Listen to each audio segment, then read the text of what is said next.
We have one more minute.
Here. Here. Here.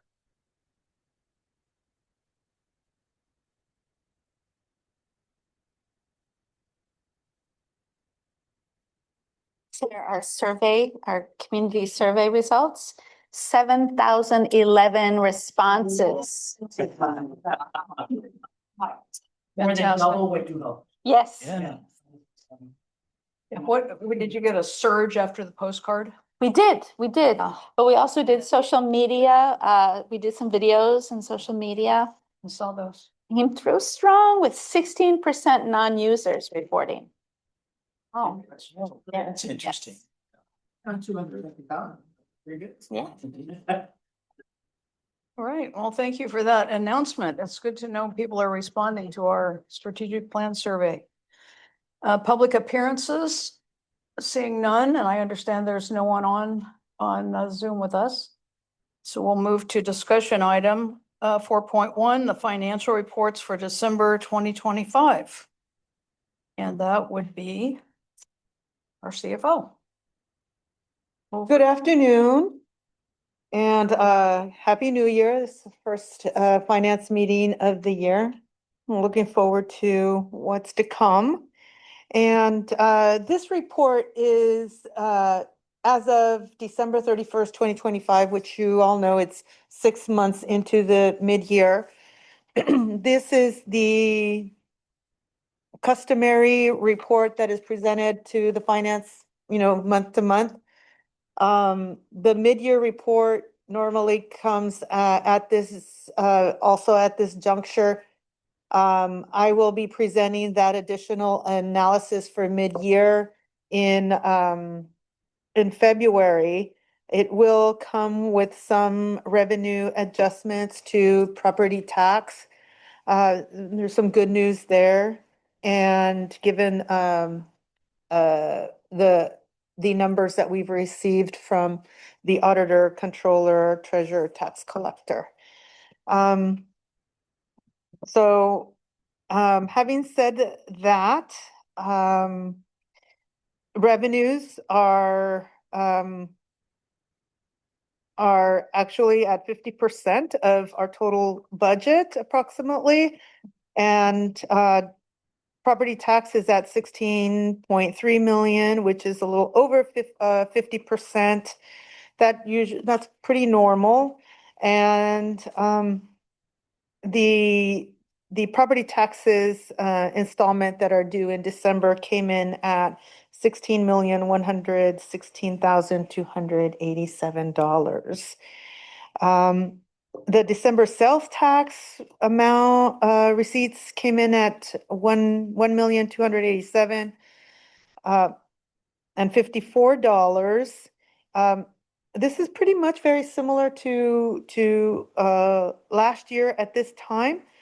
And it is approximately at the total of 5.2 million is a little over the 33% mark. So that is really good news, given that in sales tax receipts last year, we ended in a shortfall compared to our budget and as well compared to the prior year. And other revenue is $1.3 million. It represents interest earned, grants and donations and other miscellaneous revenues that come through. And so that's pretty strong. Primarily here is that we received grants for building forward for the history and genealogy branch. On the expenditure side, expenditures are a total of $24.9 million or 49% of total budgeted expenditures. Salaries are at $15.6 million, approximately 50% of our total budget for salary and employee benefits.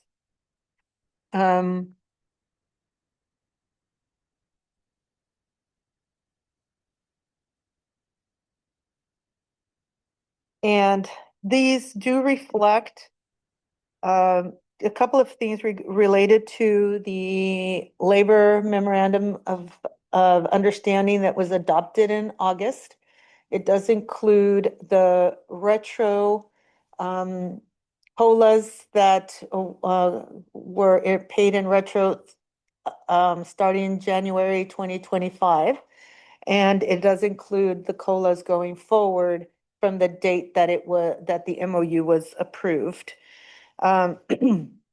So in the mid-year report next year, the analysis will include the projections of all of that combined as to what is expected to be in salaries and benefit expenditures to the year end. It may need some adjustments given that the COLAs were not budgeted in salaries and employee benefits account.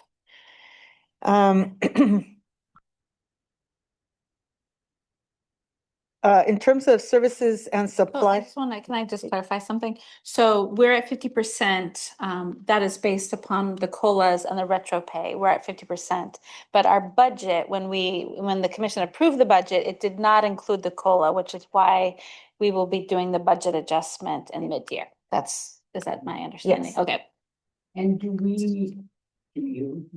you know how much, oh, sorry. Do you know how much that adjustment's going to be? I mean, you should do, or you want? no, not at this time. Okay. There's an additional COLA that kicks in on January 11, 2026. So that pay period will not be paid out until the end of this month. So that will be very helpful in forecasting. Okay. Services and supplies expenditures were at $6.3 million at 43% of our budgeted expenditures.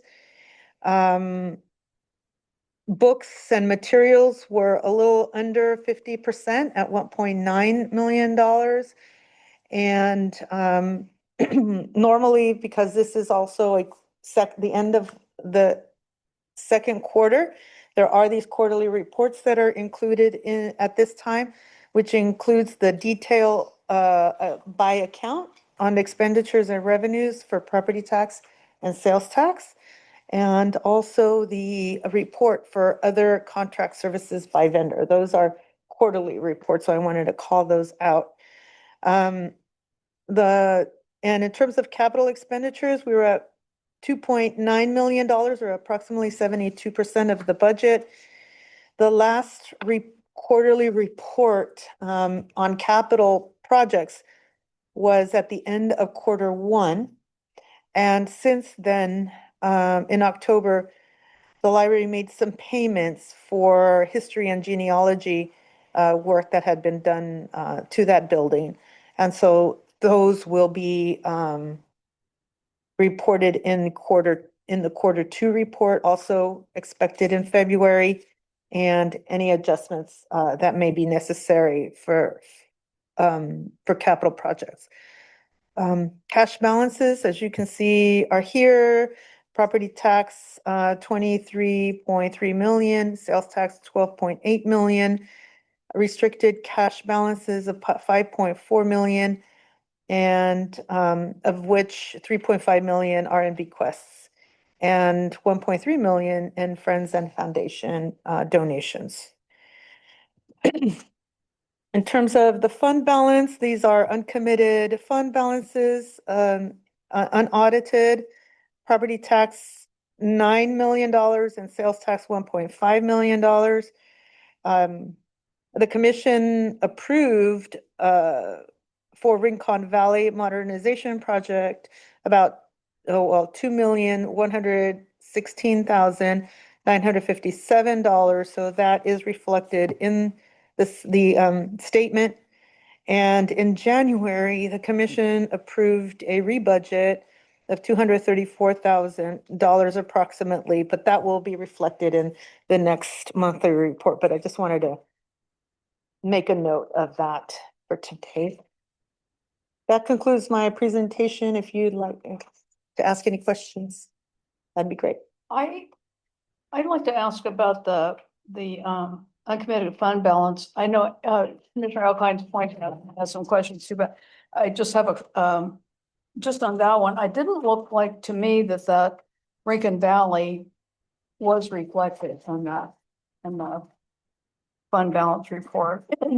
It shows, if you look at page 3, for example, in the middle section of the report, Oh, you see $185,000 for Rincon Valley. well, I was looking in the gray parts in the bottom, never mind. Can I follow up on that? Yes. First of all, thanks for the presentation. Personally, I think in terms of managing our expenses, I want to give a lot of credit to our director and deputy director and the staff, and especially to you and Catherine. All looks really solid to me. All the questions that I have are about the fund balance report. And I feel like for where we are right now as a system, it's going to be really important that we're all clear on where we are with our fund balances. So forgive me for some of the questions, but my first question is about the date at the top of the report.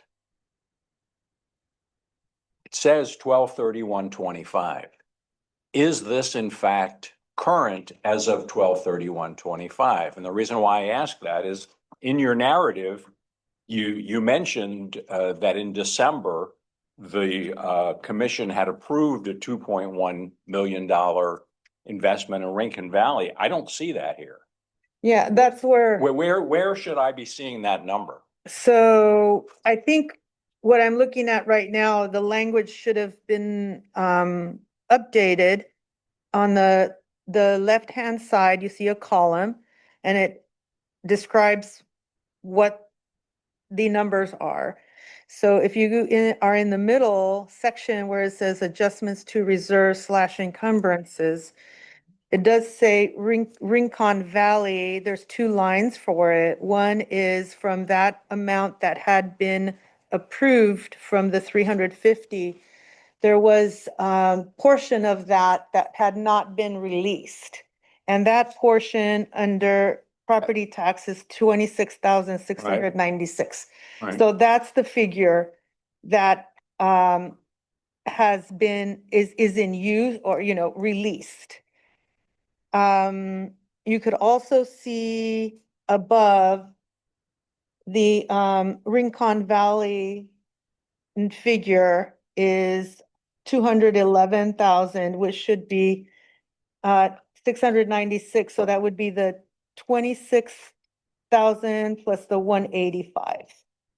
So that's where you could see that we added it as an expenditure. I'm sorry, which line number is that? Okay, so if we look at the top portion where it says beginning fund balance, and then you see revenue plus revenues less the itemized list. There's one says less use of Rincon Valley committed fund balance for a total of 211. So that 211 is the sum of the 185 and 26,696. Correct. Which together is the property tax portion of the total commitment. Is that right? Correct. Okay. This is going to lead me to another discussion, which I don't think we're going to be able to resolve today. But I'm just going to mention it because I do have some other specific questions. This report needs to tell a story. It does not tell a clear story to me. It's really confusing, and I can only imagine what members of the public who are looking at this are going to try to glean from it. I feel like the numbers are probably all accurate, but I think we can arrange it somehow that it will be a little bit clearer. Let me ask you this. You mentioned that we had received the Building Forward grant for the History and Genealogy Library. Where does that show up?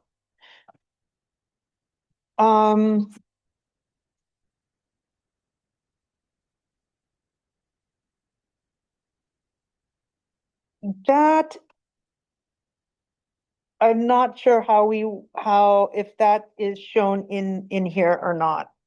The reason is that I get these reports and then it's not shown in this statement. It is shown in your property tax and sales tax detailed reports. It may not have been here. I'll have to verify that because these changes in here are done manually. And I did not know that those funds came in until after I received these reports. And there's not a lot of time to make quick adjustments. So that may not have been reported here. I have to verify that. And that's fine if it's not, but it comes back to, I guess, my first question, which is, and we're not going to solve all this today, but going forward, I'd like us to get to the point where the date at the top of the report actually reflects everything that's happened up to that date. And if that date needs to be pushed back a little bit, in other words, if we're getting the report here and you can say basically this only goes up to December 10th or something, that's fine with me.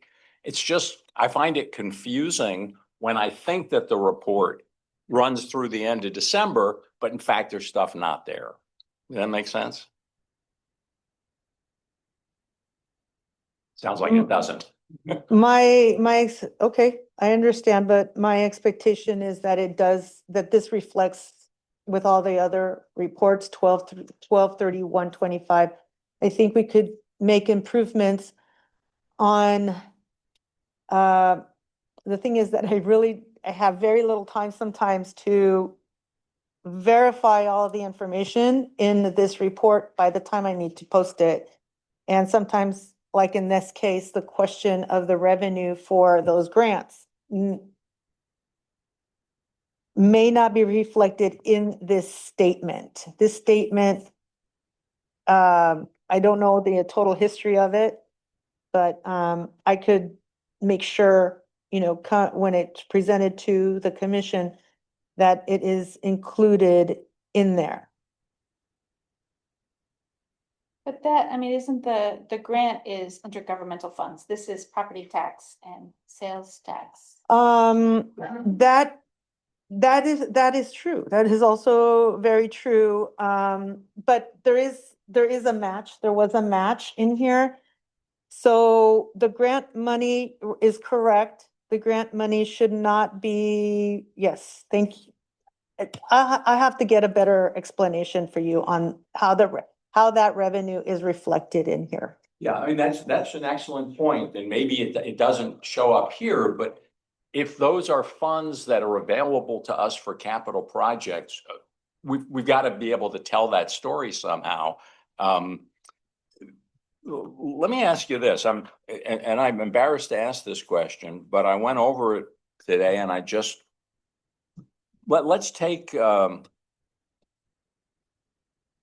you show this for each of the 3 fiscal years that are here, but let's just take the current year, 25-26. We have 2 columns. One is headed operations and the other is headed committed. Are we in the right spot, Andy? We're following. Very top of the page. Okay. Okay, go ahead. You see where I'm looking? Mhm. Would you, what is the operations column supposed to show us as opposed to the committed column? The committed is capital projects. And the operations is everything except for everything else, except for capital projects. Well, so I'm just gonna go down this report for a second and see what I thought I understood. I'm looking at, this is for 25-26. I'm going to start in operations. And the first line is beginning fund balance available for budgeting. That's where we're starting off at the beginning of 25-26, right? And then the next line, plus revenues, less operational expenditures.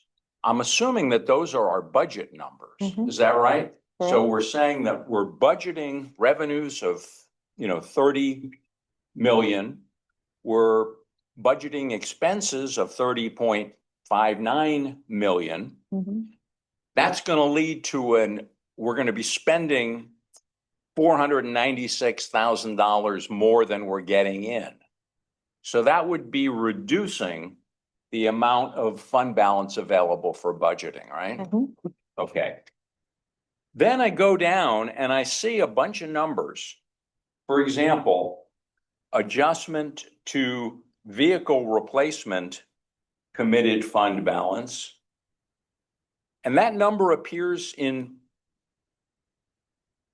both columns, right? It appears as a negative number under operations and as a positive number under committed.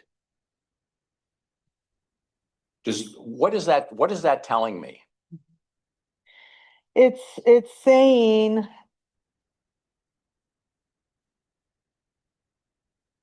that we are taking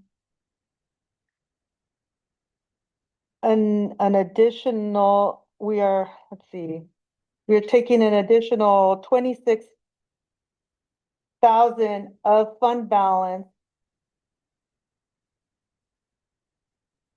and committing it. So we're taking it from uncommitted in their operations, and then a negative over on the committed side shows that we are increasing committed by 26. So this is an increment that we increased this fund by $26,000. But I guess I'm looking at it and it doesn't say it's coming from uncommitted. The 26,696 says it's an adjustment to the capital improvement committed fund balance. Right, so we're increasing by 26,000 the funds that we have committed to replace vehicles. Well, that's the 5,900. Let's at least talk about the same number. So the line I'm above sorry. that, to vehicle replacement committed fund balance. So we had a fund balance, or what are you saying? We're taking money out of that fund balance and spending it on vehicles? We're taking it from the operations side and moving it to the committed side and increasing committed by 5,900. Okay, so it's going to take money out of what we have available for other things, and we're committing it to Vehicle replacement. Well, okay? I'm sorry, vehicle, the way I have this vehicle replacement is 26. No, I think that's the next line. That's, We're It talking, yeah, vehicle replacement is 5,900, capital improvement is 26. yeah, you need like a straight edge or something, because it's a All right, really. yeah, wide I'm trying, report. I'm trying. Yeah, to no, do that like here. I'm doing the Okay. same thing here. Okay, yeah.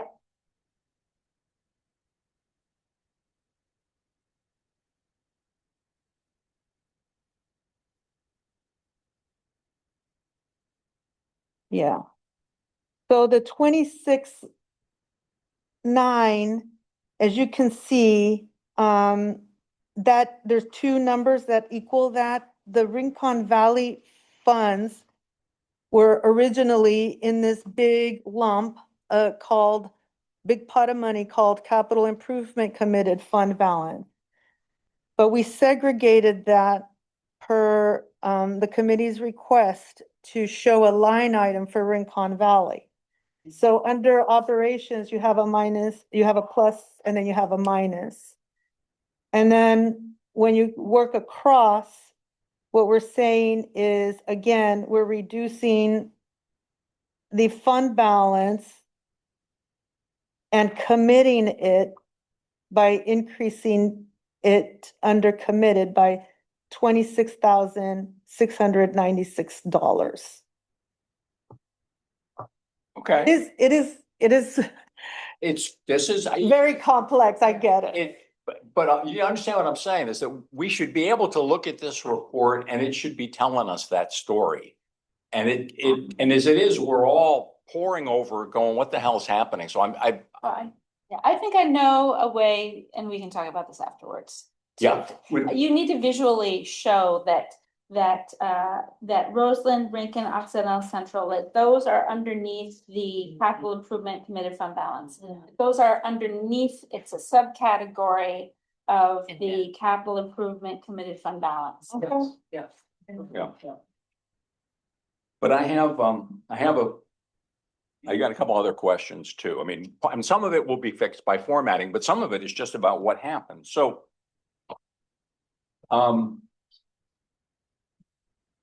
we go down a little bit farther, we have an adjustment to rate stabilization committed fund balance.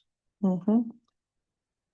Now, my recollection is that the commission a while ago approved an increase in the percentage of our budget that we would set aside for rate stabilization. For many years, it was at 15%, and under Barbara's leadership and cautious financial stewardship, we've all agreed to increase it to 20%, right? Mhm. My question then is, how can, if you drop down to the gray area Mhm. where it says right about a little above the middle of that, Lisa, if you can scroll us down a little bit. Yeah, a little above the middle of it, it says ending fund balance committed for rate stabilization. Mhm. That number in 2023 is 4.1 million. Mhm. It goes up in 24-25 to 6.8, and then it comes down to 6.2. How can it come down if our budget or annual expenses are increasing? They're not. You could see that, oh yeah, they are. It should be 20% of Our budget. This 30.5 million dollars. I don't know if I can't tell you right now if that's 20% or not. So our budget this year is less than our budget last year because of But the numbers are here. because So of our capital. Is it $3 million less? no, yes, it is. So if you look at the total column of FY 25-26, you will see that the operation expenditures are 30.5 million compared to prior year at 27 million. So that's a lot higher. Yeah. Right? So shouldn't, if our operational expenditures, so So that's the thing. I don't know if the 6.2 million is 20%. I can't tell you right now. But if it's not, then I need to adjust that. is I'm embarrassed to ask this, Barbara, is the stabilization fund based, does it include capital expenditures or does it only include it? It does. Mhm. Okay, all right.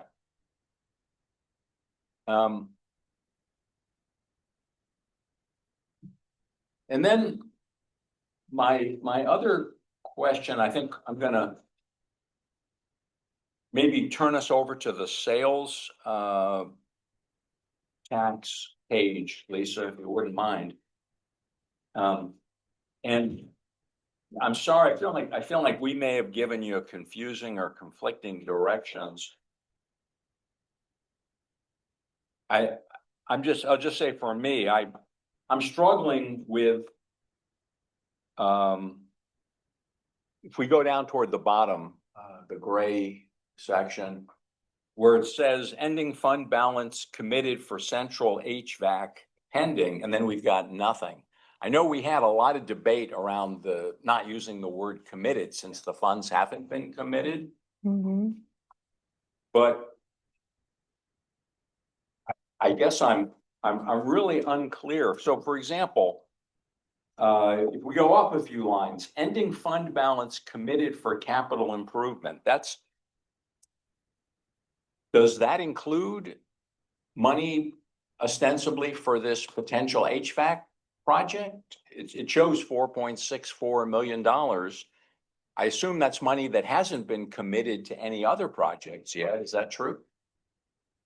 4.6, where, 644. This is it's on the sales budgeted committed column. Ending fund balance committed for capital improvement. Lisa, I think just highlighted it up there. Yeah, you got it. where is, It's this number right here for the. Sales, the gray section at the bottom. uh-huh.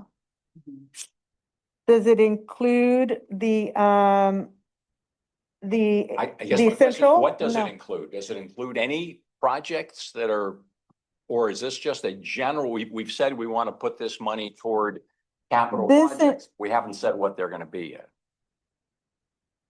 This includes a combination of things. It includes furniture, it includes, a combination of things, It's Rincon Valley. Rincon Valley, no, Rincon Valley has been separated.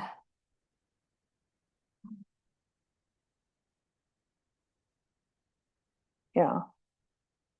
So this may include, H&G. I think most of it is probably H&G. I don't have a list right now because H&G is not, itemized, so that's where H&G would be, is in the committed section. And like I said, there's some adjustments that need to be made regarding H&G. Okay, I don't want to spend any more time now. I'd like to, or if it's okay with you, I'd like to ask if I could meet with Erica and Myrna offline to see if we can't come up with a better way of presenting this so that at least we're all clear on what's actually been set aside for what and what isn't. I think that's going to be really important over the months ahead. I agree, and I understand where your concern is coming from, probably. And I would like to be in that meeting also, so we can talk about language. Commissioner Cahill has a comment, and then I have a couple of comments. Yeah, it's the central HVAC. I thought then there was no number there because we're waiting for a rough estimate of what the cost might be. I have a feeling we were told that at some meeting. Am I hallucinating again? What is the current status? Well, we're waiting for an RFP. We, based upon when we submitted the Building Forward Together grant, we got a number from ABM who is doing the H&G renovation, the HVAC there, and their estimate was 2 million. but we don't have any other estimate except for that one. And, you know, and that was based upon what we submitted to the state library 2 years ago. Well, would it make sense then to put that 2 million in there? Even just as a placeholder to show that this is significant money, it's probably not gonna be much less than 1 million, probably not gonna be more than 3 million. So I just think that there's ought to be some note that this is coming, it could be big. Well, Well, the line item is there, so it's coming. Oh, so no. let me just say something. I believe somewhere along the line, I have made things a little blurrier because my concern has been in a number of conversations we've had, we've known stuff is coming, but it hasn't been reflected on our unassigned fund balance. So I have asked for, talk to Mira about, where can we reflect this kind of stuff? And I think then it's kind of played out into some confusing language. And I think that's what Andy wants to get at also, as well as I do. And we've talked about committed versus uncommitted and putting zeros in and, how to do it. And I think it's all part of the same discussion. So, we'll take a look at that and bring it back to the committee and see what you think. My concern, well, actually, we just did the audit. And the audit says that committed funds are funds that the commission has taken action on. And so the commission has not taken action. We aren't given the authority to take any action, but there hadn't been any action taken about the HVAC. And yet we know it's being talked about. Yep. And then some of us have great concerns about the responsibility of the city of Santa Rosa to pay for it because it's their building. And everybody else is paying, for their buildings HVAC. So there's a lot of discussion that has to happen about this. So anyway, if I have the will of the group here, Andy and I will try to set up a meeting with Erica and Myrna. We'll talk about some language and see what adjustments we can make to the reports for next time. Is that Works all for right? me. Hmm. Works for me. Okay? Great. Well, I mean, but I think, I want to say that for me, this got much clearer when I read this because when we talked about the difference between pending, it was like two meetings ago about really separating what's been approved, what's pending. There's no number there. I mean, I looked across and went, well, when did oh no, we didn't. So I'd like to still see zero. To me, this is committed money. We all know, I understand what you're saying, but if we start putting in what it might cost for things that haven't been agreed to, I just think this is going to get even more muddy. And I quickly looked, when I first read that, I'm like, whoa, did we agree? And then I'm like, no, we didn't. Like, for me, the zero in it means that but it's being held as something that might come up. but it isn't committed because we It- haven't acted Right, on it. So right. committed is the wrong word. Right. We talked about that at the last Right. meeting. Let's don't use committed Right. because it's not committed. Right. And yet it's out there floating. So do we have a But we- category called out there floating? Right, but using the example of the HVAC, it's got pending, which means it's being discussed in all of its many ways it can be discussed. And there's no money committed to it, because for me, committed is got money behind it. That's what committed means, right? Ultimately, you've put some money, you've put a budget in it. Right. And so for me, holding it here, that it's, it's floating up, we all know it's floating up, I think is helpful. And once there's no money, I don't want to put money what it might be. I think it's got to be zero until it's committed, until we have real numbers and we've agreed to spend that money. I mean, that's what committed means, right? Yeah. So this is some sort of category that we haven't figured out the language for. We know about them, somebody's talking about them, nothing's happened. But again, the committed is really an official term in the audit. It's not something we play around with. And so anyway, but we need to work on that. Erica, were you gonna say? Yeah, I was just gonna say, we have $900,000 in here for occidental and we haven't committed that either, so. Oh, okay. We need to improve our consistency. Yeah. Yeah, no, we need. Well, that's less than 1 million, And I think we need to be clear when we're looking at funds committed for capital improvement. Are there specific things that we've targeted that for, or is this just a fund that will be available if, for example, we decide to move forward with HVAC or accidental? It's not clear to me, so. Right, so this is, we're gonna get it. Yes, we're gonna Square get this so that we actually know how much we have available, which I think is gonna be really important. Well, Just a note, I there. think, if it isn't in the finance committee, it's being discussed out there, but it isn't part of the purview of the finance committee, it have to go necessarily on, I mean, it can be pending, but I think that we don't have to reflect conversations that are sort of out there. It just makes things messier, and what we don't want is to go back to pages and pages of lines and lines and lines like we had in the beginning. I mean, I think that it's what we want it to be is easy to interpret. And I think bringing some of those things, reformatting, I think is going to be a good idea. But I also truly don't think that we need to put stuff that the commission hasn't decided on necessarily on here if it's not, it's not at the next, Committed. if right? it's not at the Committed, next commission right, meeting, right. So there may be a blank piece of paper called attachment A. These, topics That is blank. or something like that, or blank, what, but Discussion items. discussion items, right? Well, anyway, we will work on that. I think it's pretty clear. Sorry for all the questions. No, they were good but, questions. Yeah. okay. And let me ask, since this came up about Occidental, because I did have that as a separate question. Have we ever talked about Occidental? And, No, okay, so I don't even know what that is. Yeah. I Okay, think Well, we're we- still in negotiations with them. Gymnasium there, and they want us to manage I know there's discussions going on, but we haven't. but It hasn't. not here. I don't know about it. And again, we've got the finance committee and the ad hoc committee, and there's people on both, and some people in the finance committee know more than others of us on the finance committee. And We're we not on can't the ad share hoc that committee. because it's a Brown Act violation. I know. Too bad. It's very hard. I understand. It's confusing to wear two different hats. And you have to remember which hat you're supposed to be Right. wearing. Yes, but there are people in this room that know other things than all of us know, so it is it's a lot to keep separate. All right, now, let me just go around the room one more time and see if anyone else has any questions about any of the finance committee reports to this second quarter. If not, we will move with all due haste into the next topic. Okay. Thank you very much, Mara, for that. And we look forward to. Okay, where's my agenda? All right, item 4.2, draft additional discretionary payments or ADP.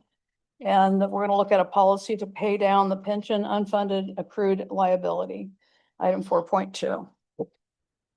And back to you, CFO Lopez, please.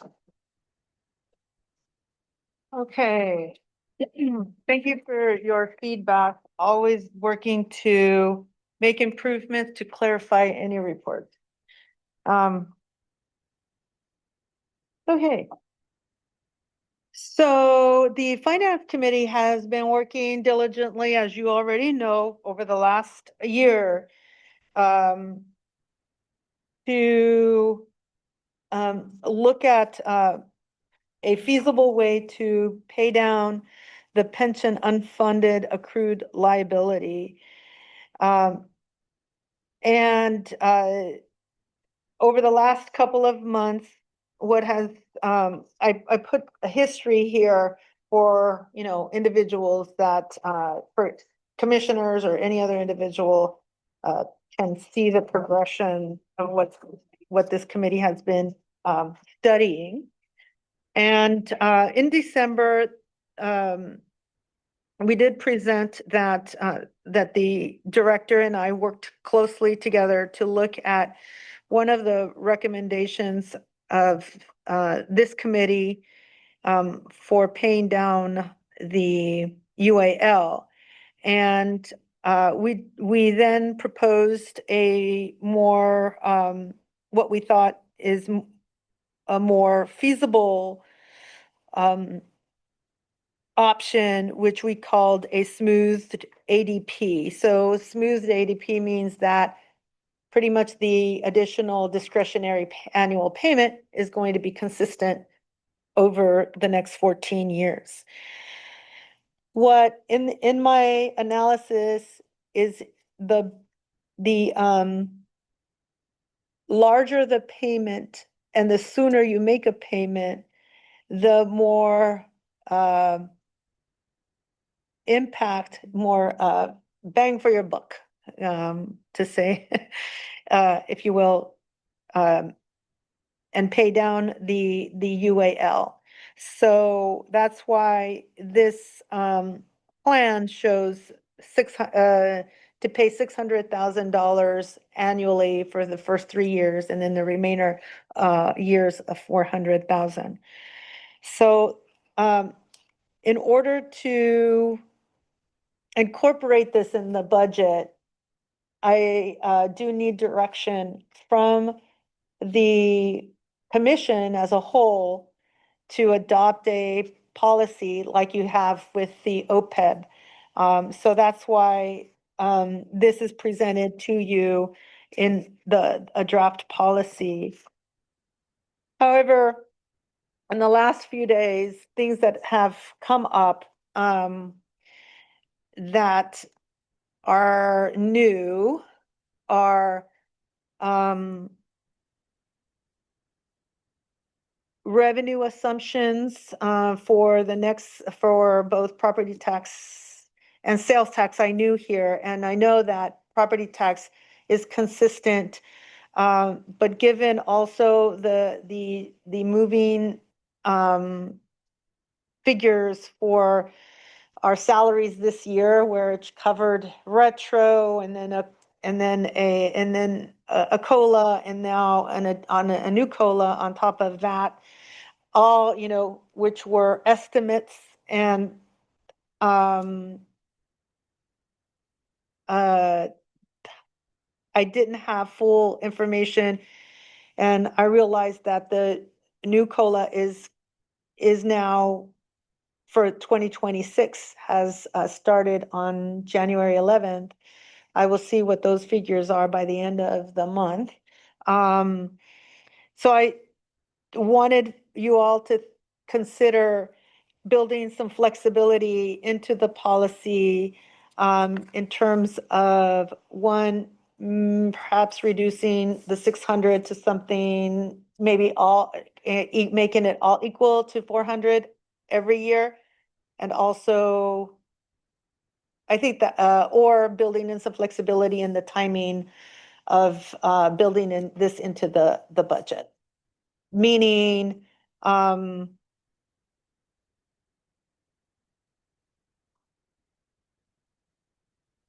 that after I have more confidence in the revenues for next year, to then build this in. So the way it's written right now, the policy states that I will build it into the budget. So I'm hoping that was clear. So are you saying that we have a policy here, but you don't really want us to give thumbs up to it to put on the agenda for next month because you want to change the policy? You want us to reconsider, or what do you want us to do? I guess, yes, in a nutshell, in terms of ensuring that everything that you're considering, including the acquisition of a new building and an ADP, that there's a balancing that needs to be done. And right now, I am in the middle of forecasting revenues, and want to make sure that the 600,000 can be fully incorporated and covered with operating revenues, because that's what the direction of the finance committee has been. Well, let me ask a couple questions and open up that. So could you give us a little more information about the revenue assumptions are new? Are you hearing more things, or what's going to change the revenue part? Well, I'm looking at my expenditures, right? So the one expenditure that is not completely fully forecasted, projected out, is the salaries and employee benefits, because of all of the moving figures at this time in the current fiscal year. It's not revenue that you're changing, it's more the expenditures, really. Yes, it's driven primarily by that, but I'm not also in revenue, but primarily the salary and employee benefit expenditures. Could I take us to page 21, just a little thing, but it's kind of glaring, and that's the date, January 20th, 2019. Yeah. Oh, That- that's- sorry. That needs to be fixed. Yeah, and then on down at the bottom there, I believe when we talked about this last time, we were thinking that we could do it I'll call it Commissioner Elkine's way suggestion, or then your way, and they were gonna come out the same. It was just, but if I read this correctly, if we do the smooth ADP, it takes us another year to pay it off. That's correct. But the payment, the ultimate, total ADPs is still lower. Right, but it takes us longer to pay it off, yeah. Okay. So, But the logic of that was to know, to smooth it off in the sense that we knew what the obligations were every year and they weren't flexing every year. Right. And that's what we're exchanging. I think we're exchanging known costs versus percentage, which could flex, right? Well, that's someone in the slot. Okay, let me open a question. Commissioner Cahill. Yeah, Myrna, I'm perfectly okay with not pushing this policy to the commission until we're sure about the numbers. And, you know, if you're talking about reducing the initial 600,000 for next fiscal year, I don't have a problem with that. I think when is the last commission meeting at which this policy needs to be approved so that it will fit within your budget schedule? So ideally, it would be incorporated by the budget workshop, which is April April 22. April 22nd. April 22 is the budget workshop. And the commission meeting is? There's a commission meeting on April 8, and then there's a commission meeting on May 6. Uh-huh. No, we don't want. So I think if this can go to the commission, it could come back to this committee in February. And then the commission can take a vote either in March. Or April. I'm trying to April look at 8th is- my calendar.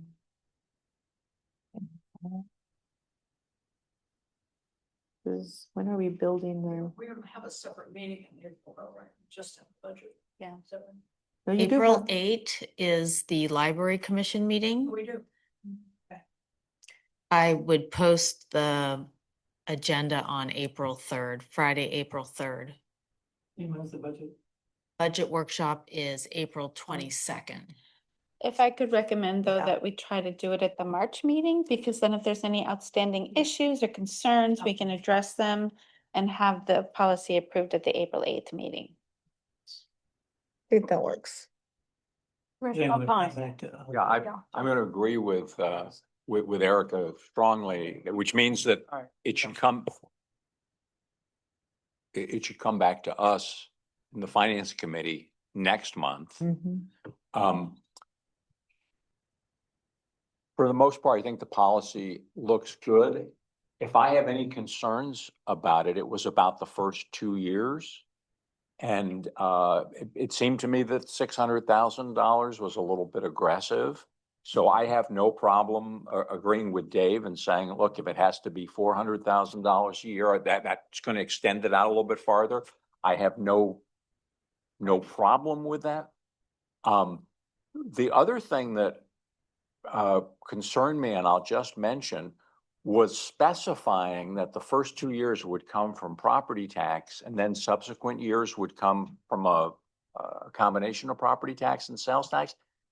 If we're creating a policy, I'd like to give you enough flexibility so that you don't have to come back to the commission each year for approval about some special case. Here's my initial sense of this, and I, welcome anybody who has more insight into it. I don't see any issue if we pay all or most of it from property tax. The issue would be if we pay too much from sales tax, which would then have to go before the Measure Y or, Measure W committee.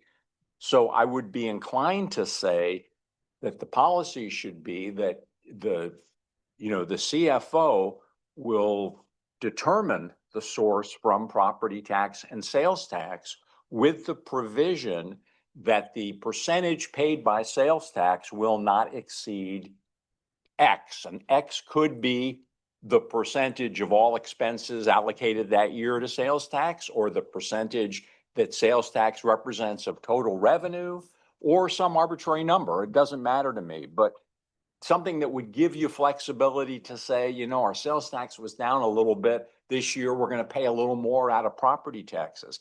I don't think paying more out of property taxes creates a problem for us. Do you? Yeah, I do, because we still have this formula. And the formula is like 60-40, right? I mean, 60-40 salaries.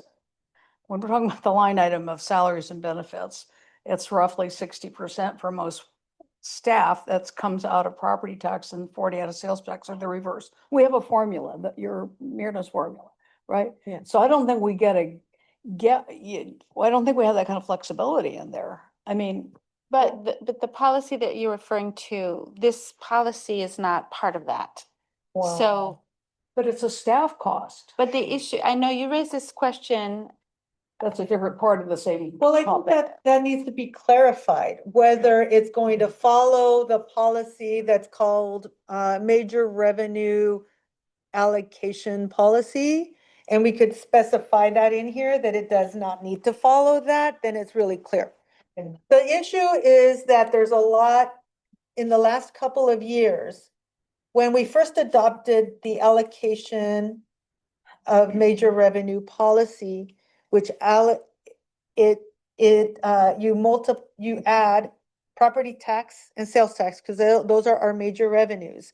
You get the total of that, and then whatever the percentage of that total is attributed to property tax or sales tax, then we apply that ratio to the expenditures.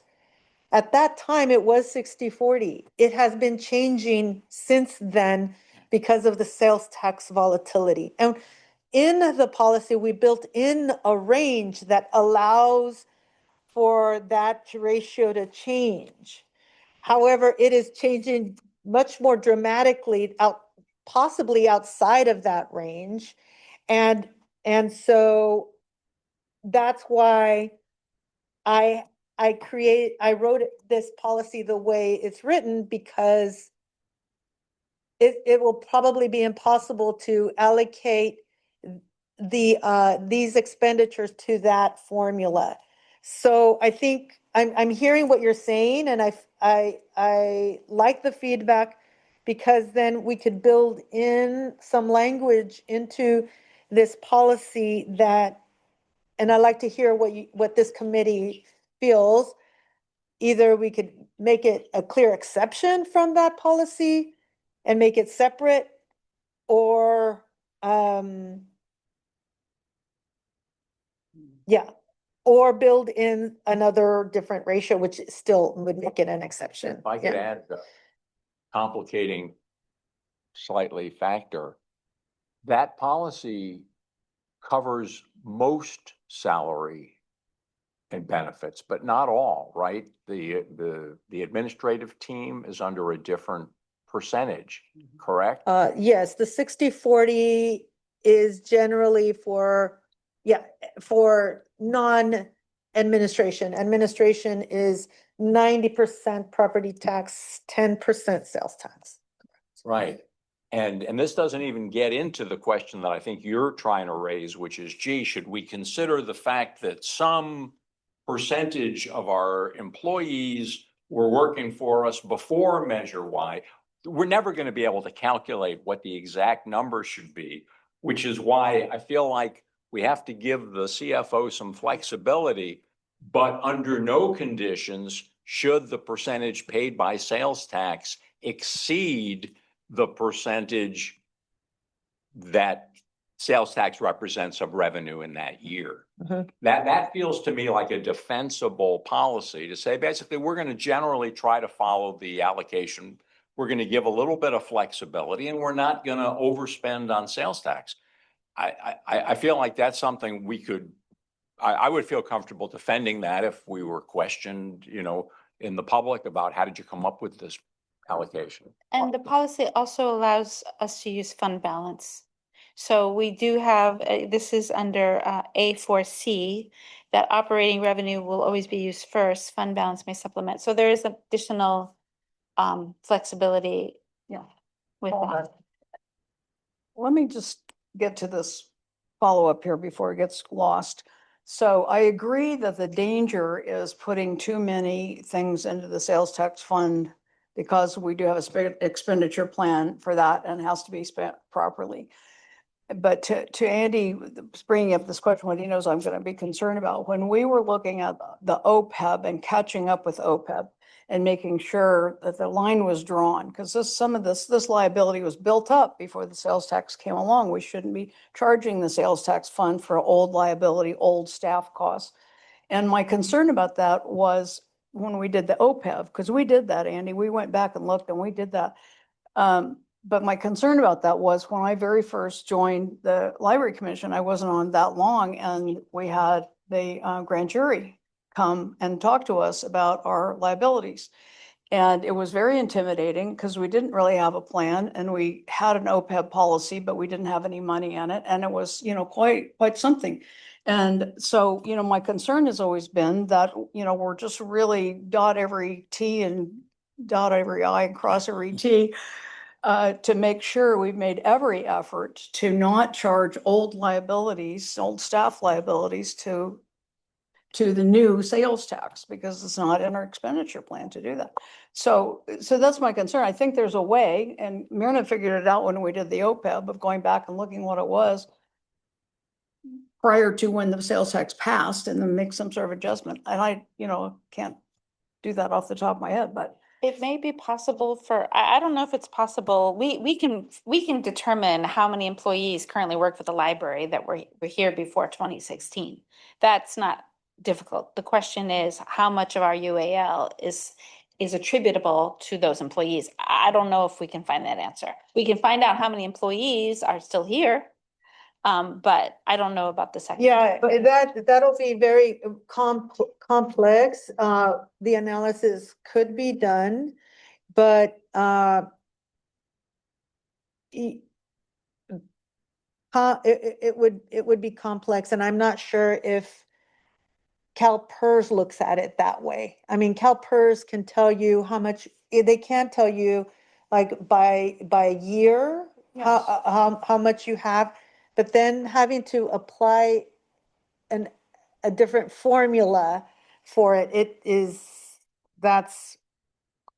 well, it's not. I think that's what you did the last time. I mean, we can see when the sales tax passed, which was 2016, right? And so the money started coming in 17. I mean, you look at what the liability was at that point in time, because that was clearly old liability. You know what? I think we're creating a complication where there is none.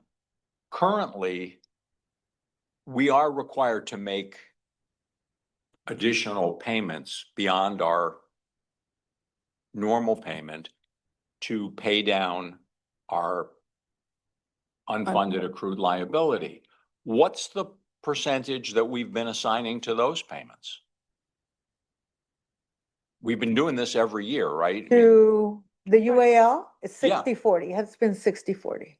So if that's the case, then this to me is no different. We're doing the same thing. We're just increasing the amount. Now the 60-40, I was just looking at our anticipated revenues, and we're for this year, it's more like 65-35, but I assume you're adjusting that every year. Well, I've been trying to use as much flexibility in the policy as possible. Yeah. So although the ratios have been 65-35, I'm not applying 65-35. My read of the policy is that I still have flexibility in applying that. So I think, so you're saying 65-35, I think the ratio has been 68-32.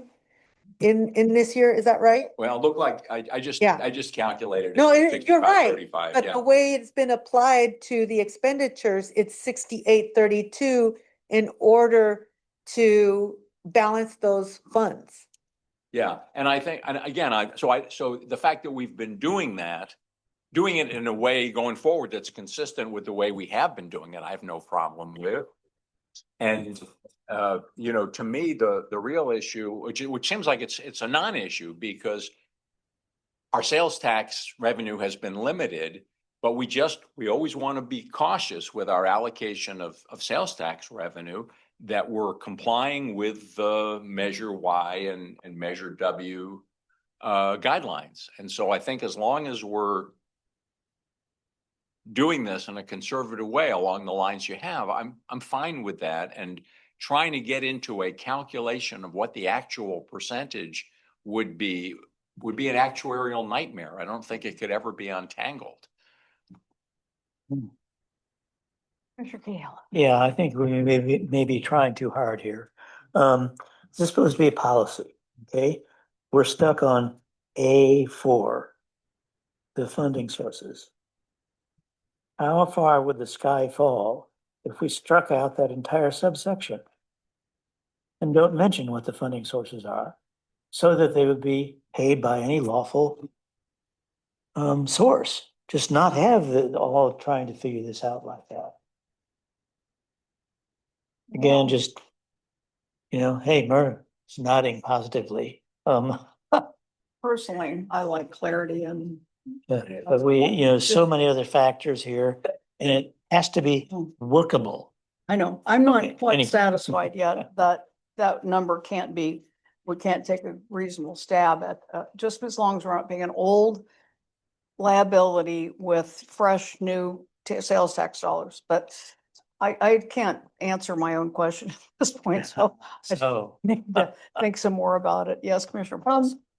Maybe this isn't the right way to think about this, but if you know that you can figure out what employees are here from before 2016, and I'm not asking, just sheer numbers, and they make this much money. I mean, that's a fairly easy thing. Can we then say, we know that's a liability that predates this, that can, that has to stay out of the sales tax revenue, and then the rest can be much more fluid in that relationship, as long as you're staying within Yes. laws. The actuarial reports can be very, very detailed. I'm trying to look through it now to find that page to see. Here it is. This is,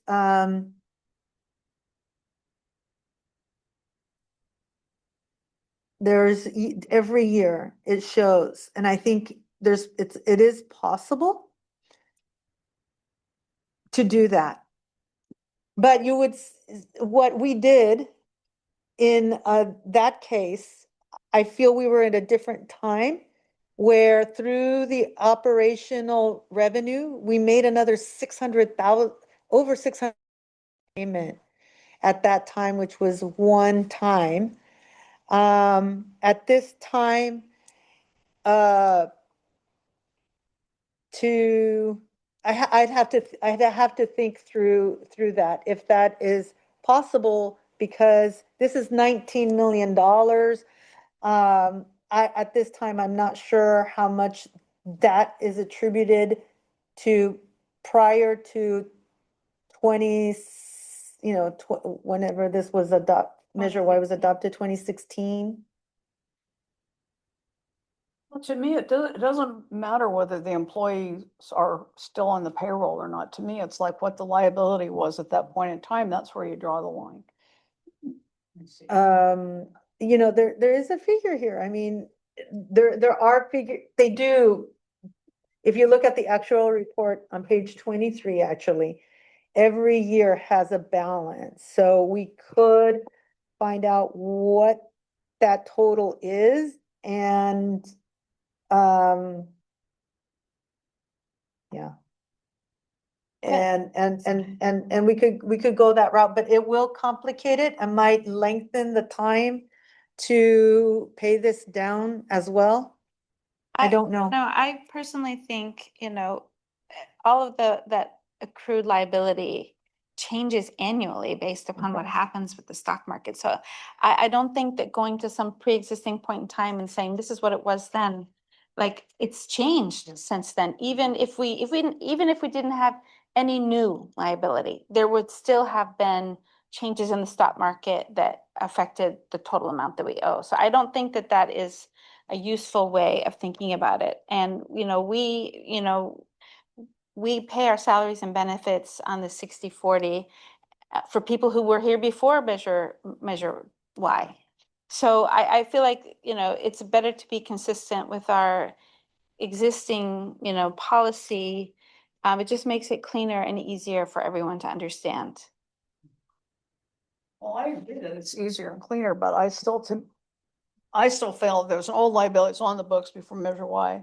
We should deal with that and not use tax, new sales tax money for an old liability. And you could draw the line somehow, somewhere with some reasonable assurance that you were doing your best effort to pay off an old liability with property tax money. To me, I just to look at it. maybe, I think see the if it's- bigger constraint is going to be the sales tax revenues itself. I mean, I think that is the bigger constraint that we've seen flat Yeah, revenues for the past 3 years that, I don't think we should limit how, we can pay it, but it's more logically going to be paid out of sales of property property tax. taxes, Because, yeah. yeah, we're spending all our sales tax. I agree. Okay. Yes, Commissioner Doyle. This is a change in subject, change in subject. Can we buy a building with this policy? I don't see why not. Okay. I think it's really important that we make sure that we have flexibility to think about, not renting and to buy. So I'm just watching it. Thanks. So that's the other issue here is that, again, there's a lot of moving parts. To try to help summarize this, a lot of moving parts in terms of forecasting out the salaries and employee benefits, given the different changes that were taking place this fiscal year that then I use to forecast out. So by the time you bring it back to us, we should have at Yes. least, Yeah. okay, great. We'll- That's all I need to know. We'll have a better picture. And so that's both, and then also the revenue projections. Having said that, what I would like to glean from this committee is that it's a balancing also with the bigger picture of where the commission is going with an acquisition of a new, real estate asset. So that's the other items in terms of what are all those costs and the mechanisms to fund all of those costs. Commissioner Cahill. Yeah, well, Deborah raises an important factor. If we want to buy a building, we have to have the largest possible funding flexibility, which is one more reason why we should cut the Gordian knot and delete this whole troublesome subsection about funding sources. So whatever we do, we know it's gonna be from lawful sources, and staff or whoever puts it together is gonna have to look at the major acquisition or major apportionment policy, have to look at all the other things. Maybe have a duel with Barbara over how to deal with the old liability, but this doesn't belong in a policy. So Just delete the whole thing. I'd like to get direction from this committee today on how to handle the funding sources. I've heard several different ideas. One, making it silent, or at least not fully silent, but to give the CFO flexibility on the percentages. I think that's critical because the way I see it is it's an expenditure. It's going to be part of the budget. So I have to follow the existing policy. So I do need some language in here that the committee is comfortable with, making it really brief to try to get to Commissioner Cahill's desire as well as Commissioner Elkins' desire to provide some flexibility. So I would like direction on that. And then direction also on this bifurcating idea from the Chair McKenzie, so that I know what kind of analysis to bring forward on I have a February. question for you, Dave. Do you have a problem with it saying ADPs will be allocated between property tax and sales tax funds? It doesn't assign a percentage. It just says, Well, you have years, stuff here, here's one. I mean, if we got rid of the years 1 and 2, years 3, and we just said, ADPs will be paid from the following funding sources. To be allocated between property tax and sales tax fund. Operating revenue will always be used first. As long as things can work. This one really simple because people, we've gone or just rewards or whatever, are not trying to make sense out of it. And Well, I would be okay with the flexibility aspect as long as there's a sentence that says not to exceed, our allocation policy. And Okay. if you're already flexing that, you have a range that you feel right about between 60-40 and 65-35 and all that. I don't have any problem with that kind of level of flexibility, but it shouldn't exceed our policy. I agree with that. I think if we paid everything out of property tax or almost everything, there's no conceivable objection anybody I could agree. raise. The issue would be if we were paying too much out of sales tax. And so as long as we don't exceed that, I think we're gonna be okay. But I think I'd like to clarify what you mean too much out of sales tax, because when I hear you, I say too much because the sales tax can't afford it, or too much because that's the number in the policy. Too much from my perspective. It's like, let's say that in this particular year, our property tax is 65% of our revenue, sales tax is 35%, and you're using those numbers for all of our expenses during the year. If you were to pay 60% of the ADP out of sales tax, I would have a problem with that. Because that would be a much greater percentage than you're applying to other expenses. It would. We have to look at the policy. That ratio is one thing, and then the expenditures in the policy gives a little more flexibility. Right, but you see what I'm Yeah, saying? as long as it's within the policy. See, by saying that it's gonna come out of operating revenue first, that imposes a limit on how much sales tax can be used, right? If we don't have, Correct. if we had property tax dollars and we don't have sales tax dollars, you can't dip into the sales tax fund balance. You got to pay from the property tax revenue because it says that operating revenue is going to be used first. Yes. So I feel like that issue is, in practical terms, I don't think there's going to be an issue because it looks like unless people start buying a lot more, we're not going to have a lot more sales tax revenue. Not for next year. So I think, isn't that general agreement that you have the flexibility, which is the flexibility within our existing formula in terms of that percentage, and then, the practical realities of where the money is, obviously. But I think the concern is to keep the concern on the sales tax. That's the concern for me. Yeah. And then secondly, I would like to at least take a look and see if it's possible to see how much the liability is old. And that should come out of property tax anyway, though, really, because that's all the money we had. Maybe I'm making it not. Anyway, I want to still think about that. Let me ask one other question. In the policy here, it says every 3 years, the CFO will hire a reputable qualified third party to conduct an actuarial analysis. I thought we did that every 2 years. So both CalPERS manages our OPEB as well as our pension. Under OPEB, we are required by CalPERS to have an actuarial report every 2 years.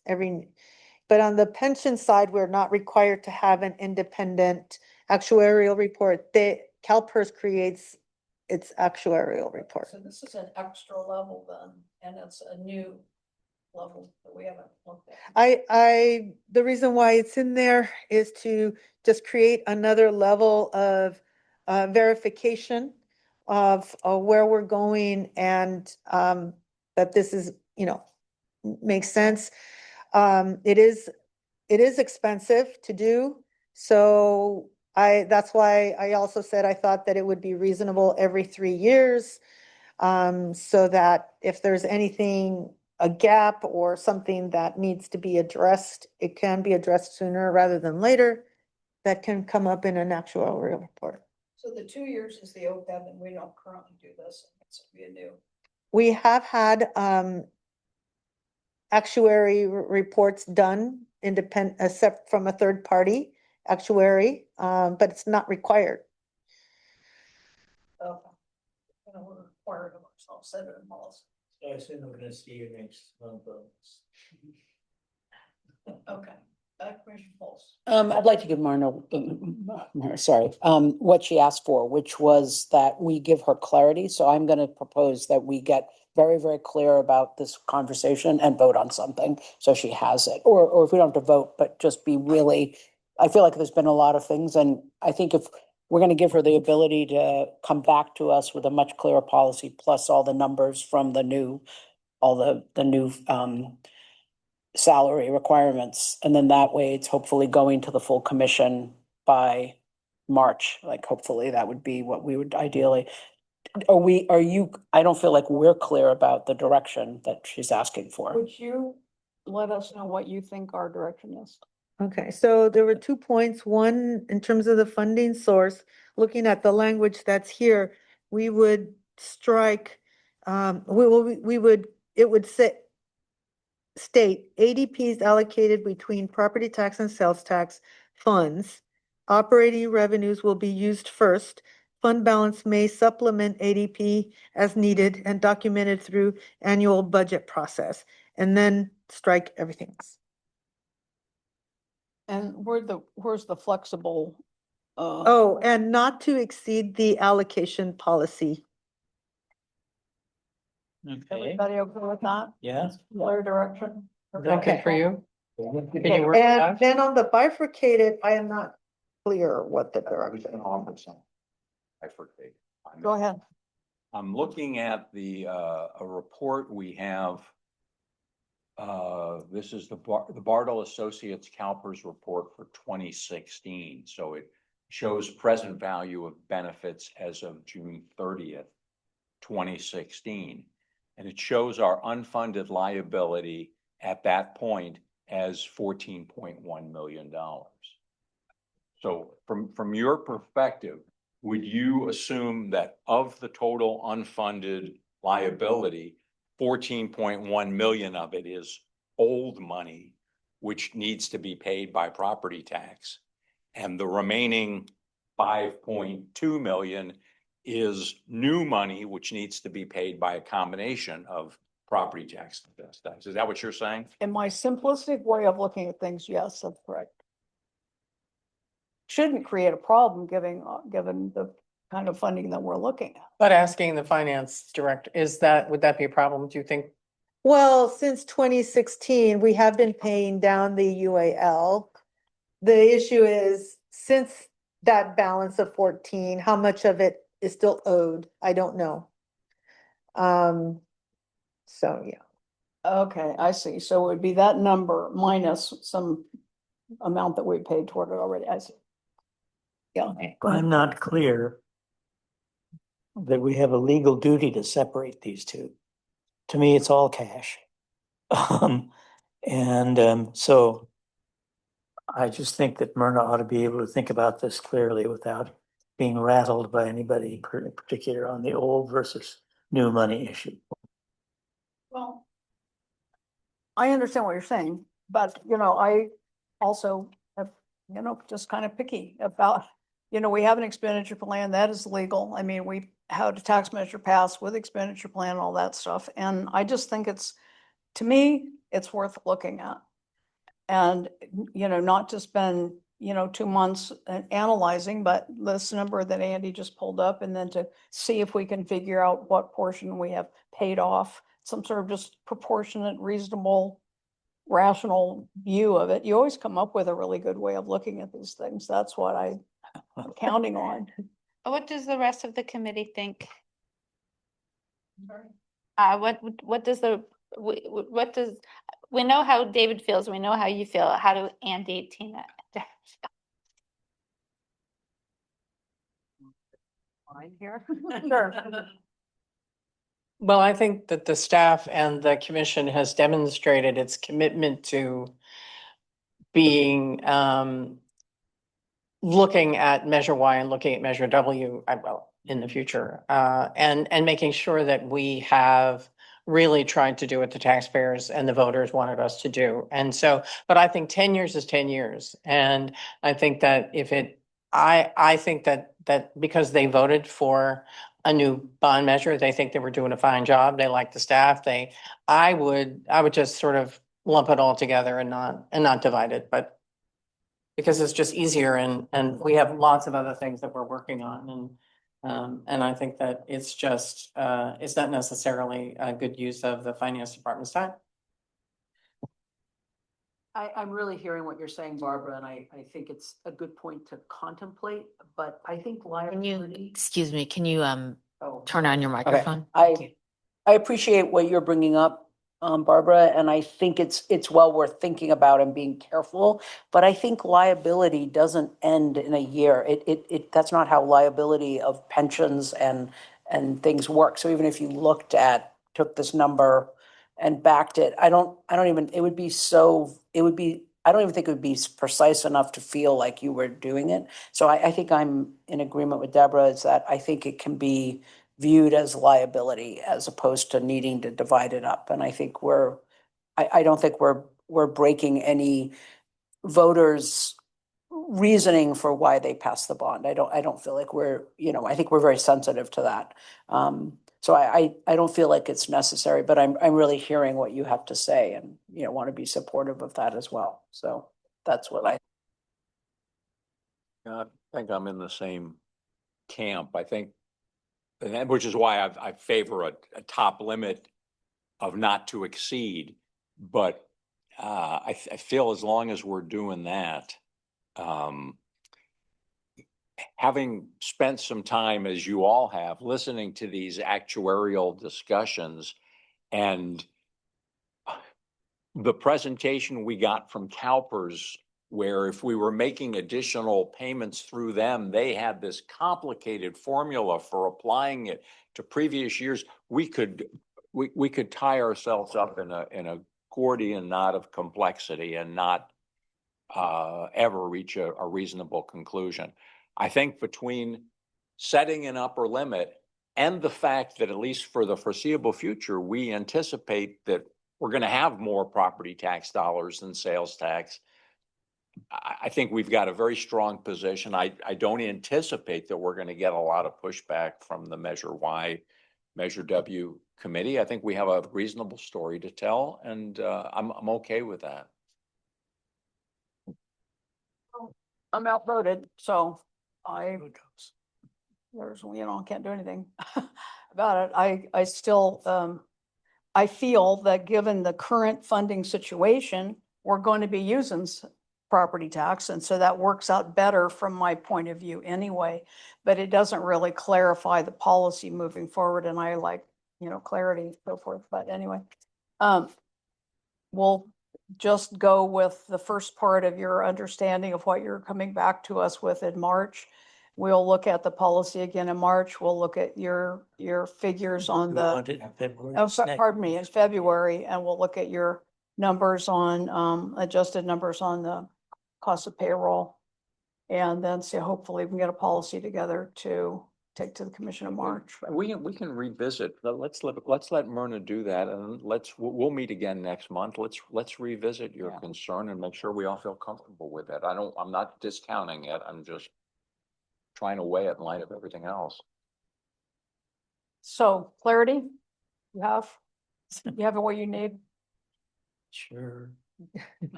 make something up and we'll all say, oh, Yeah. that's what we meant. Yeah. They've done that in the past.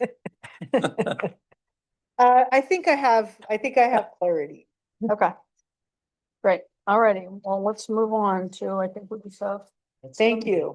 yes, thank you very much. Of the And, two let's routine see, reports. are we on to, Catherine, are you doing the appropriations transfers? Okay. Thank you, Lisa. So this quarter, we had one appropriations transfer that was an account transfer. If you want to go ahead and. I see that I misspelled October. I will fix that. So Uh, complex. I was trying to be a little creative here. So as I was saying, this quarter, we had just one in November. We moved from the special department expense to other supplies in our collections department, and it was to move her mending budget from special department expense to other supplies. And this was the director's authority to do it? And Yes. then will you just let us know? And so we just go, thank you for telling us.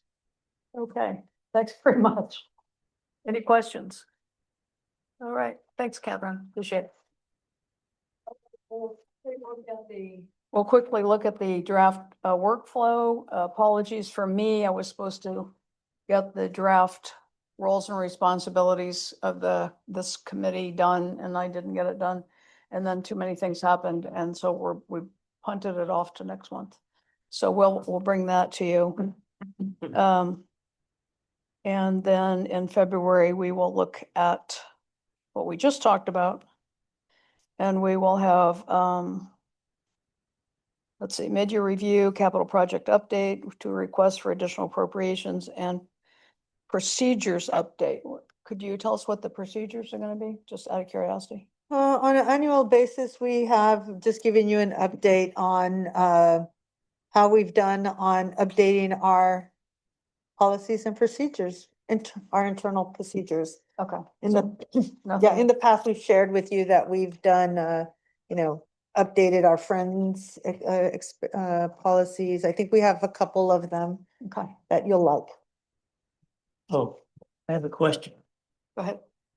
Every month, it seems recently, we've been approving half a dozen revised policies according to the new template. When will that process end? And is it going to be included in your analysis of these? Yes, for example, one of our procedures that has been updated is, when you look at the schedule for, at budget versus actuals, this long detailed, we have a new column called encumbrance. So you'll see budget, you'll see actuals, and then you'll see another column. No, you'll see budget, encumbrance, and then actuals. Encumbrance we haven't had this before. This is new. And I do attribute it to Catherine. She's been able to make breakthroughs with the county, because the county, it's taken a long time because we have to partner with the county purchasing agent. And the county purchasing agent has changed a few times. So, but Catherine had an old friend when she first joined, and they were happy to listen to her. So we got the door opened magically. And since then, even though that person has retired, I think, the others have had, yes, no. And then eventually we did find an advocate for us in a technical person who is in our EFS system. They do all of the coding in EFS, and they said, we can do it for you. So encumbrance is a nice tool, so that when you have a contract, for example, that is $100,000, you can set aside and, hate to use that word, but commit that money and then reduce your budget by that amount. And so that is the new feature that we have, and we didn't have that before. It's important because it gives you control on your budget, control on your expenditures, gives you a better view of understanding of what your available balance is. And then we have the ability, my hope is that we won't have to do as many rebudgets. Instead, we just roll over the funds. But we're learning as we go because the county is working on tailoring it for our needs within the limitations of EFS.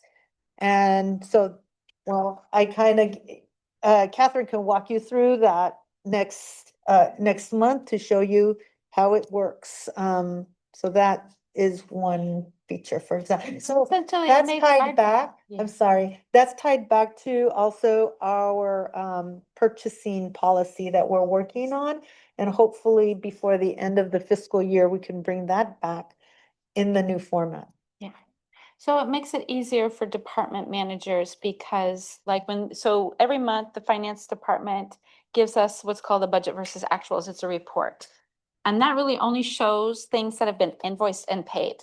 What an encumbrance will show is that we may not have received all the invoices, but all of this money is now kind of sequestered. So when we see what we actually have, it's not, it helps us make better financial decisions.